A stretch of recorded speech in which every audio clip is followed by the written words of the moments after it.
I never thought I'd wake up one morning and find myself in a full-fledged war with my HOA.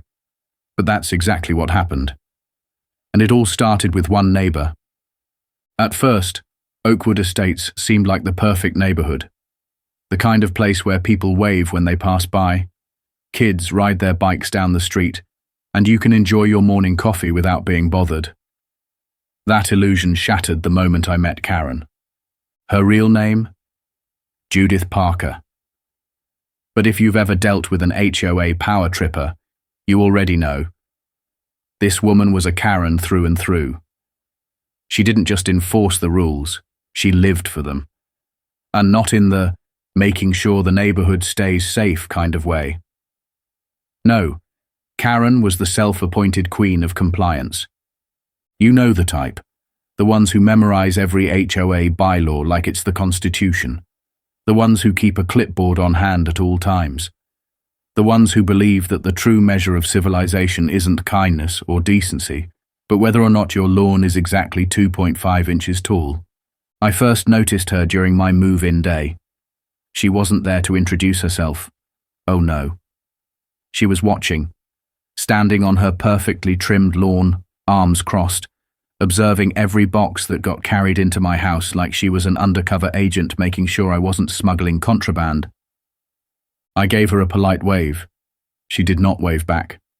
Instead, she marched across the street, clipboard in hand, and hit me with her first words ever.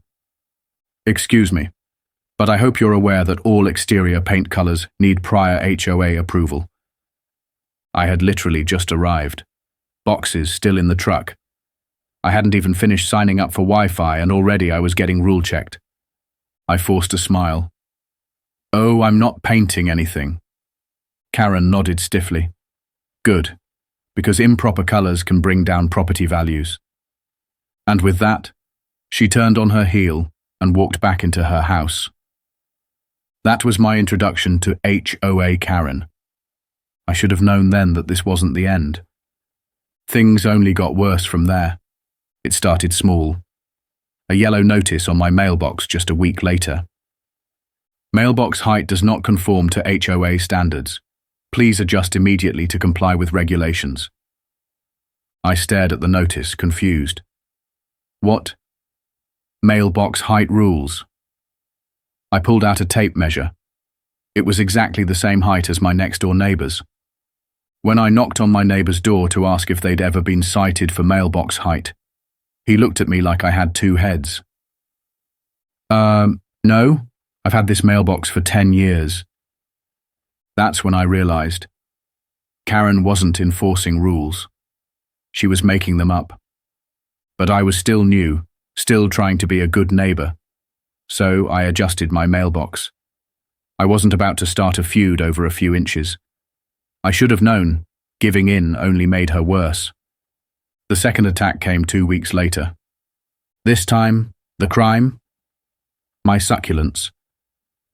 I had a small collection of potted succulents on my porch. A couple of aloe plants, some jade, a little cactus. Nothing crazy. Just some low-maintenance greenery that made the entrance feel a little more welcoming. I came home one afternoon to another yellow notice taped to my door. Unapproved front porch decorations. Must be removed within 24 hours. You'd think I had put up flashing neon lights instead of a few potted plants. I checked the HOA guidelines. Nowhere did it say anything about succulents. It only mentioned that plants had to be well maintained and complement the neighborhood aesthetic. I thought, okay, maybe I can reason with her. So I did something stupid. I went over to Karen's house to ask. She answered the door like she had been expecting me.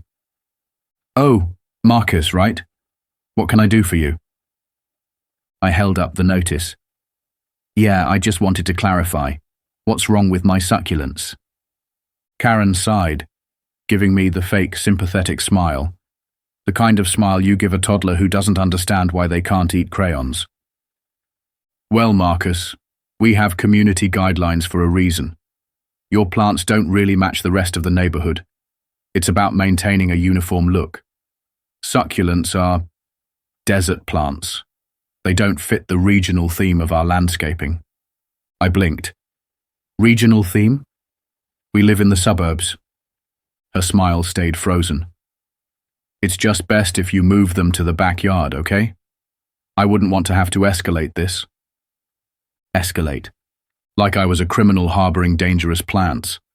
I should have told her where to shove her HOA rulebook, but instead I sighed and moved the succulents to my backyard, because at that point I still thought she'd get bored and move on. I was so wrong. The next battle, garbage bins. One Tuesday morning I woke up to another notice. Garbage bins must be removed from street view within 20 minutes of collection. Violation may result in fines. 20 minutes. Let me just explain something real quick. My garbage is picked up at 7 a.m. I work from home, but I'm on conference calls all morning. So now I was expected to drop everything and sprint outside the second the garbage truck left. I checked around the neighborhood. Other people had their bins out. In fact, I watched a woman across the street leave hers out for 2 days straight. No notice. No fine. Nothing. It was at that moment that I understood the game. This wasn't about rules. This was about control. Karen had made me her project. I tested a theory. The next garbage day, I took my bins in exactly 22 minutes after pickup. Just 2 minutes late. Sure enough, there was a fresh notice on my door that evening. I gritted my teeth. This had nothing to do with HOA regulations. This was personal. But fine. If Karen wanted to play games, I'd play too. What I didn't know then was that this wasn't even the craziest thing she was about to pull. Because a week later, Karen did something so outrageous, so unbelievable, that it turned our little Cold War into an all-out battle. She parked in my actual garage, without permission. And when I tell you what happened next, you won't believe how far I took it. It started with a car horn. Not just a single honk. Not the quick, polite kind that says, "Hey, heads up." No, this was a blaring, relentless, full-volume assault on my eardrums. At first, I ignored it. I was in the middle of an important work call, and I wasn't about to drop everything for some impatient driver outside. But after 5 straight minutes, 5 full minutes of non-stop honking, I finally muted my mic, got up, and peeked outside. And there she was, Karen, sitting in her spotless white BMW, parked directly under my carport, slamming her hand against the horn like she was calling in an emergency airstrike. I stared for a second, trying to make sense of what I was seeing. Why was she in my driveway? Why was she acting like I owed her a valet service? I grabbed an umbrella, because of course it was pouring rain, and stepped outside. The second she saw me, she rolled down her window just enough to speak, but not enough to let any rain inside. "Marcus," she said, her voice dripping with irritation, "I need you to move your car."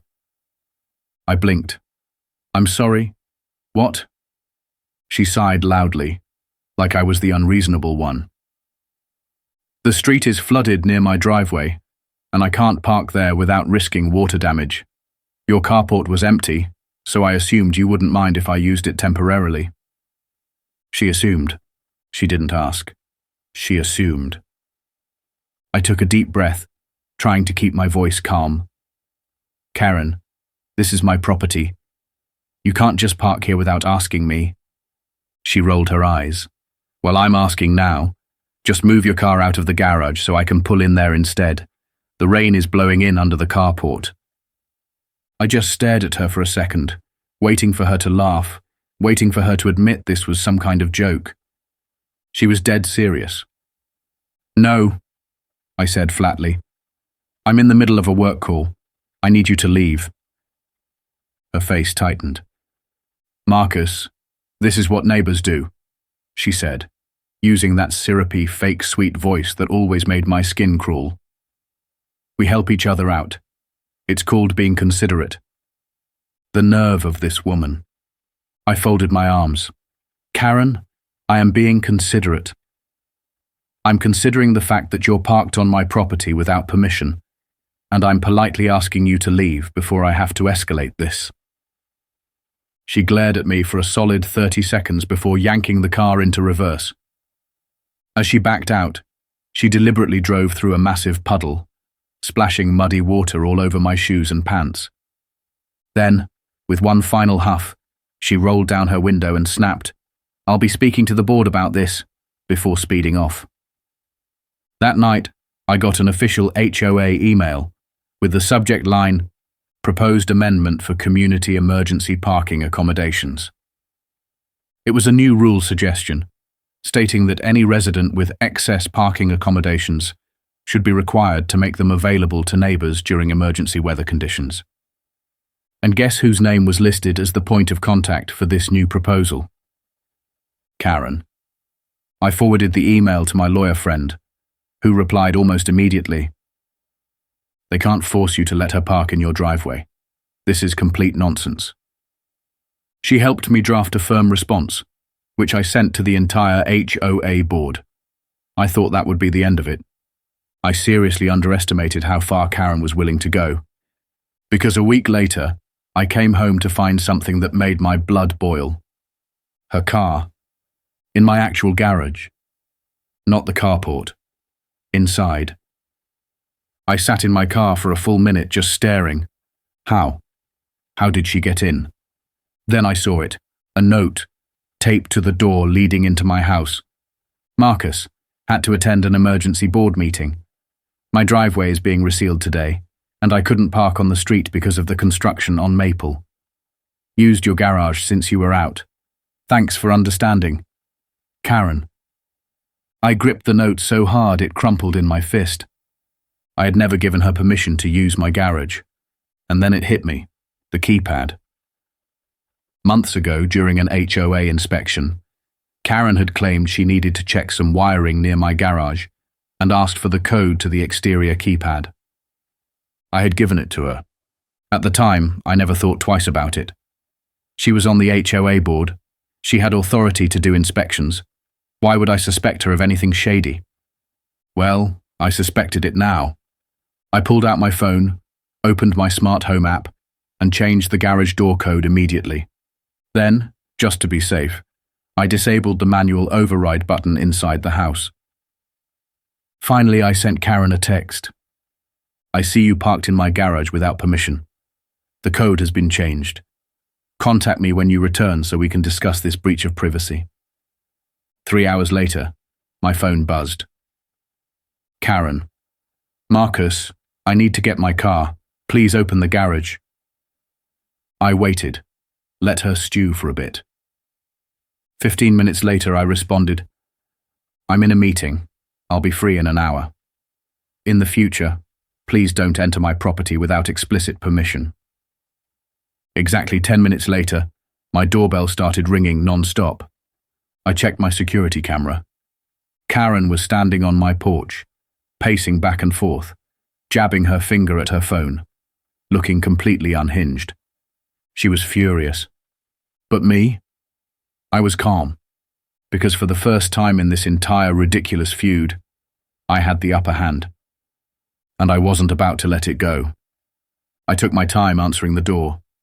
Karen had been ringing the bell non-stop for the past 5 minutes. Each press was getting angrier, more frantic. She was pacing on my porch like a caged animal, muttering into her phone, shaking her head in absolute disbelief. I finally opened the door, keeping my expression as neutral as possible. "Marcus," she said, her voice laced with irritation, "this is completely unacceptable." I leaned casually against the doorframe.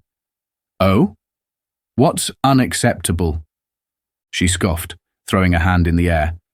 "You know what I'm talking about. You locked my car in your garage. You trapped my vehicle. This is illegal, Marcus. It's literally holding property hostage." I raised an eyebrow. "Interesting choice of words, Karen, because what you did is called trespassing." Her mouth opened and closed like a fish gasping for air. For a brief moment, she actually seemed speechless. "Karen," I continued, "you entered my property without permission. You used a security code I gave you for a one-time inspection, and you abused it to park in my private garage like it was your own personal parking space. Do you understand how insane that is?" She crossed her arms, her jaw tightening. It was an emergency. My driveway was being resealed, and there was nowhere else to park. I tilted my head. Nowhere else? Or nowhere else that was convenient for you? She narrowed her eyes. I sighed dramatically. Karen, let's be real here. You could have parked on the next street over. You could have asked a friend for a ride. You could have used literally any of the dozens of paid parking lots in town. Instead, you took the easy way out, by breaking into my garage. Karen let out a humorless laugh, shaking her head. You are being so dramatic right now. I left a note. I stared at her. You think a note makes it okay? She threw up her hands. You weren't even home. I folded my arms. So that gives you the right to let yourself in? She huffed. Look, let's just cut the nonsense. Open the garage so I can leave and we'll forget about this. I shook my head. Not until you acknowledged that you were completely out of line. She rolled her eyes so hard I thought she might pull a muscle. Oh my God, Marcus, fine. I should have asked first. There. Happy? No, I said immediately. That wasn't an apology. That was a temper tantrum in disguise. Her face flushed red. Karen, this isn't the first time you've overstepped. It's just the first time you got caught in a way that had actual consequences. And instead of taking responsibility, you're acting like the victim. She threw her arms in the air. I am the victim. I smirked. No, Karen, you're the villain. She let out a sharp, frustrated breath, practically vibrating with anger. Fine. Whatever, she snapped. I should have asked. Can you open the garage now? I watched her for a long moment. Delete the old code from your phone, I said. She blinked. Excuse me? You heard me. Open your notes app, delete the garage code, and show me. Her nostrils flared. That is so unnecessary. Not really, I said, because clearly I can't trust you with it. For a second, I actually thought she might explode on the spot. But after a tense silence, she yanked out her phone, furiously tapped at the screen, and turned it toward me. I scanned it. She had deleted something. Good, I said, pulling out my phone and finally, opening the garage door. The second it started lifting, Karen stomped past me without another word, got into her precious BMW, and peeled out of my driveway like a getaway driver. She was livid, but I wasn't worried. Because I had won, or at least I thought I had. I should have known that Karen wasn't the type to take a loss lightly. She was about to escalate in a way I never saw coming. The next morning, I woke up to find an official HOA notice taped to my front door. It read, Notice of Non-Compliance, Garage Functionality Violation. Our records indicate that your garage has been modified in a way that does not comply with current HOA regulations. Please restore full functionality within 30 days to avoid penalties. I stared at the paper, my brain short-circuiting. What? What garage functionality violation? The previous owners had converted half of the garage into a home office years ago, with full permits and HOA approval. I had all the paperwork to prove it. This wasn't a legitimate issue. This was retaliation, and there was only one person petty enough to do it. Karen. I checked the bottom of the notice. Sure enough, there was a contact name listed for follow-ups. Judith Parker, HOA Board President. Oh, she had some nerve. I took the notice, scanned it, and immediately sent it to my lawyer friend. Her response came fast. They can't enforce this. It's a scare tactic. Your conversion was approved and grandfathered in. I'll draft a response. A few hours later, my lawyer fired off a firmly worded email to the entire HOA board. I figured that would shut the nonsense down. But that same evening, something unbelievable happened. I was sitting on my couch when I heard a car pull into my driveway. Curious, I checked my security camera feed. And there it was. Karen's BMW, pulling into my garage. Again. I felt my jaw physically drop. The garage door had been open because I'd been bringing in yard tools earlier. And Karen, she had just driven right in. No note this time. No text. She had just assumed, once again, that my garage was hers to use. I watched in utter disbelief as she stepped out of her car, smoothed down her cardigan, and walked away down the street, completely unfazed.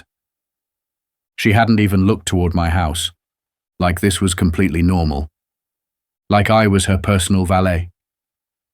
I took a deep breath, calming the rage boiling in my chest. And then, I grabbed my toolbox. If Karen wanted to keep breaking into my garage, I was about to make sure she would never get in again. I didn't waste a single second. The moment Karen walked off, without so much as a glance in my direction, I grabbed my toolbox and went straight to work. I had let this nonsense go on long enough. I installed a heavy-duty padlock and hasp on the inside of my garage door. Not the flimsy kind that could be picked with a paperclip. No, this was serious hardware. Industrial strength. A lock meant to keep people out. By the time I was done, I stepped back, admiring my work. Karen had no idea. She had left her precious BMW inside my garage, assuming she could just waltz back in and drive away whenever she felt like it. But this time, she wasn't getting in. Not unless I let her. Then I sat back, poured myself a nice cup of tea, and waited. Karen returned 2 hours later, strutting down the street like she was on a mission. The second she reached my driveway, she went straight for the garage keypad and punched in the code. Nothing happened. She frowned, tried again. Still nothing. I watched from my living room window as she pulled out her phone, scrolling through what I assumed was her notes app, double-checking the code. After a few more failed attempts, she stepped back, confused. Then she walked up to my front door and rang the bell. Once, then twice, then rapidly, over and over again, like a child throwing a tantrum. I took a deep breath, counted to 30, and finally opened the door. "Karen," I greeted her with an easy smile. "What can I do for you?" Her face was flushed with frustration. "The garage door is broken." I tilted my head. "Is it?" "Yes," she huffed. "It's not responding to the code." I nodded. "That's because I changed it." Her eyes widened. "You what?" "Well," I said, leaning casually against the doorframe. "After our last little incident, I figured it was time to improve security. You know, to keep unauthorized guests out." Karen blinked rapidly, processing the fact that I had completely shut her out. "Marcus," she said, her voice tight. "You need to open the garage right now." I shrugged. "I don't think I do." Her mouth opened, then closed. Then she straightened up, throwing on her most authoritative voice. "This," she said, "is illegal. You are holding my property hostage. If you don't open that door right now, I will call the police." I smiled. "Feel free." She actually froze for a second, caught off guard by how unfazed I was. "You think I'm bluffing?" she said, narrowing her eyes. I shrugged again. "Not at all. But here's the thing, Karen. You trespassed on my property. Again. You parked in my garage without permission. Again. And lucky for me, I have everything documented on security footage." I watched as the color drained from her face. "Oh, and let's not forget," I continued, "our conversation yesterday, where you admitted that using my garage without permission was inappropriate. You remember that, right?" Her jaw clenched. "You're blowing this out of proportion," she snapped. "We're neighbors. Neighbors help each other." I laughed. "Oh, Karen. Help is something you ask for, not something you take without permission." She let out a frustrated breath, clearly realizing she had no leverage left. "Just open the garage," she said through clenched teeth. I shook my head. "Nope, not until tomorrow morning." Her whole body tensed. "You're joking." "Not at all," I said, smiling. "I'll unlock the garage at 9 a.m. sharp. Until then, consider this a learning experience." Her hands balled into fists. "You can't do this to me." "I think I just did." She let out a strangled noise of pure rage before stomping off down the street, pulling out her phone. I had no doubt she was calling someone. Maybe the HOA, maybe the cops, maybe the ghost of every entitled suburban tyrant before her. But I didn't care, because for the first time in this ridiculous battle, Karen was the one left helpless. And I was enjoying every second of it. The next morning, at exactly 9 a.m., I unlocked the garage. I expected Karen to show up alone, tail tucked between her legs, ready to get her car and storm off in defeat. Instead, she arrived with backup. 2 other HOA board members stood beside her. Howard, an older gentleman who always seemed reasonable, and Diane, a newer member who I didn't know well. Karen looked smug. I sighed internally. Here we go. "Good morning," I greeted them. "Right on time, I see." Karen ignored me. "Howard and Diane are here as witnesses to this ongoing dispute." I chuckled. "Oh, that's fantastic. More witnesses are always helpful when documenting inappropriate behavior." Howard frowned. "Marcus, Patricia told us—" "Wait, hold on," I interrupted, raising a hand. "Did she tell you that she parked in my garage without asking?" Diane hesitated. "She mentioned something about an agreement." I pulled out my phone and opened my security footage. "Here's Karen pulling into my garage," I said, tapping the play button. "Here she is walking away without even knocking on my door. And here she is acting completely shocked when she couldn't get back in." Howard's eyebrows shot up. He turned to Karen. "You told us he let you park there temporarily," he said. "That's not what this looks like." Karen waved a dismissive hand. "It was a misunderstanding." I folded my arms. "Karen, yesterday you tried to claim I was holding your car hostage. But this footage proves you parked there without permission. So tell me, who's the real problem here?" Diane looked deeply uncomfortable. Howard sighed. "Patricia, I think we need to discuss this further before taking any action against Marcus." Karen looked like she might combust. I smiled. "Oh, and before I forget, you might want to check your mailbox later. I sent a legal response to your little garage violation notice. Spoiler alert, it's completely invalid." Her face turned red. She spun on her heel, stomped over to her precious BMW, and peeled out of my driveway, tires screeching. Diane and Howard exchanged a look. "I think we need to reconsider some of the complaints we've been receiving," Diane muttered. Howard nodded. "Agreed." 3 weeks later, Karen resigned from the HOA board. A month after that, she put her house up for sale. The day she moved out, our eyes met one last time. I smiled. She glared, then drove off without a word. I never saw her again. But I never forgot her either. Because some battles aren't just about winning.